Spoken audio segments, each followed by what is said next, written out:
Ukuvanwa mu Misiri igice cya 34. Musa bazi ibisate by'amabuye. Uhoraho abwira Musa, atubaze ibisate bibiri by'amabuye bimeze nk'ibya mbere. Nzandikaho amagambo yari yanditse ku byo wamennye. Ejo kare mu gitondo uzabe witeguye, uzamuka umusozi wa Sinayi duhurire mu mpinga yawo. Ntihazagire umuzamukana cyangwa ukandagira ahantu aho ariho hose kuri uwo musozi, ndetse n'amashyo n'imikumbi ntibizarishe hafi yawo. Nuko Musa bazi ibisate bibiri by'amabuye bimeze nk'ibya mbere. Bukeye azamuka umusozi wa Sinayi afite bya bisate byombi nk'uko Uhoraho yari yabimutegetse. Uhoraho yiyereka Musa. Uhoraho amanuka mu gicu ahurira na Musa ku musozi, avugira izina ry'imbere ye, ati Nduhoraho. Aca imbere ya Musa aravuga, ati Nduhoraho, Uhoraho Imana igira impuhwe n'imbabazi, ntinda kurakara kandi nuje urukundo n'umurava.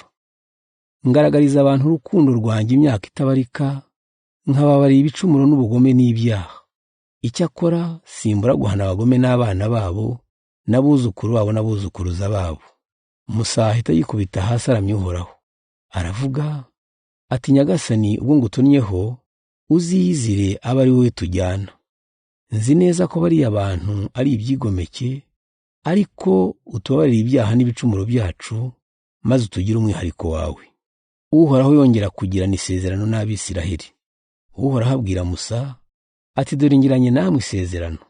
Nzakorera imbere y'ubwoko bwawe ibitangaza bitigeze bikorwa mu mahanga yose yo ku isi. Amahanga yose abakikije nabona ibyo mbakorera azashya ubwoba. Nimukurikiza ibyo mbategetse uyu munsi, nzirukana Abamori n'Abanyakanani n'Abaheti n'Abaperizi n'Abahivi n'Abayebuzi babahunge. Igihugu cyose muzigarurira, muzirinde kugirana amasezerano na bene cyo, batazababera umutego. Ahubwo muzasenye intambiro zabo, mumenagure inkingi z'amabuye basenga, mutemagura amashusho y'ikigirwamana akazashira. Ntimukagire indi mana musenga, kuko jyewe Uhoraho ndi Imana ifuha. Ntimukagirane amasezerano na bene igihugu, kuko bakunda kuyoboka ibigirwamana no kubitambira ibitambo, ejo batazabatumira ngo musangire ibyo bitambo. Kandi ntimugasabire abahungu banyu abakobwa babo, kuko abo bakobwa bayoboka ibigirwamana byabo, bakazabitoza abahungu banyu nabo bakabiyoboka. Ntimugacure amashusho y'ibigirwamana. Mu kwezi kwa Abibu mujye mumara iminsi 7 mwizihiza iminsi mikuru y'imigati idasembuye nk'uko nayo bategetse, kuko muri uko kwezi ariho mwavuye mu Misiri. Abana b'abahungu bose b'imfura muzabanyegurire baba banjye, ndetse n'uburiza bwose bw'igitsina gabo bwo mu matungo yanyu. Ariko uburiza bw'indogobe ntimuzabumpe, mu cyimbo cyabwo muzampa umwana w'intama, cyangwa mu bwice muvunye ijosi. Abahungu banyu b'imfura muzajye mubacungura. Ntihakagire ujya aza kundamya nta turo azanye.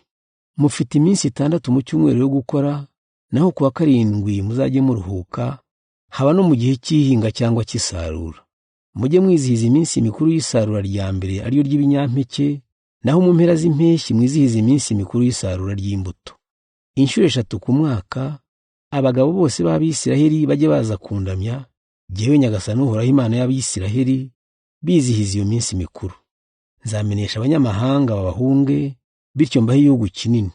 Nuko rero ntimuzatinye kuza kwizihiza iyo minsi mikuru izo nshuro 3, kuko ntawe uzatinyuka kubatera muri ibyo bihe. Muri iyo minsi mikuru ntimugature imigati isembuye igihe mu ntambira ibitambo, kandi inyama z'igitambo cya Pasika ntizikarare. Umuganura w'ibyo musaruye mujye muwuzana mu nzu yanjye, yewe Uhoraho Imana yanyu. Ntimugatekeshe umwana w'ihene amahenehene ya nyina. Uhoraho abwira Musa, atandika ayo magambo kuko ariyo isezerano ngiranye nawe n'Abisiraheli rishingiyeho. Musa yamaranye n'Uhoraho iminsi 40 n'amajoro 40 atarya atanywa. Uhoraho yandika kuri bya bisate bibiri amagambo y'isezerano, ariyo mategeko 10. Musa arabagirana mu maso. Musa amanuka umusozi wa Sinayi afite bya bisate byombi by'amabuye byanditsweho amategeko. Kubera kuvugana n'Uhoraho mu maso he harabagiranaga, ariko Musa ntiyari yabimenye. Aroni n'abandi Bisiraheli bose bamurebye mu maso, babona harabagirana, batinya kumwegera. Musa arabahamagara, nuko Aroni n'abatware b'Abisiraheli baramusanga, atangira kubavugisha. Hanyuma n'abandi Bisiraheli bose baraza, abasubiriramo amagambo yose Uhoraho yari yamubwiriye ku musozi wa Sinayi. Musa amaze kuvugana nabo yitwikira igitambaro mu maso, ariko yajya kuvugana n'Uhoraho akitwikurura. Iyo yasukaga agiye kubwira Abisirayeli ibyo Uhoraho yategetse, babonaga mu maso ye harabagirana. Nuko Musa akongera akitwikira kugeza igihe azasubira kuvugana n'Uhoraho.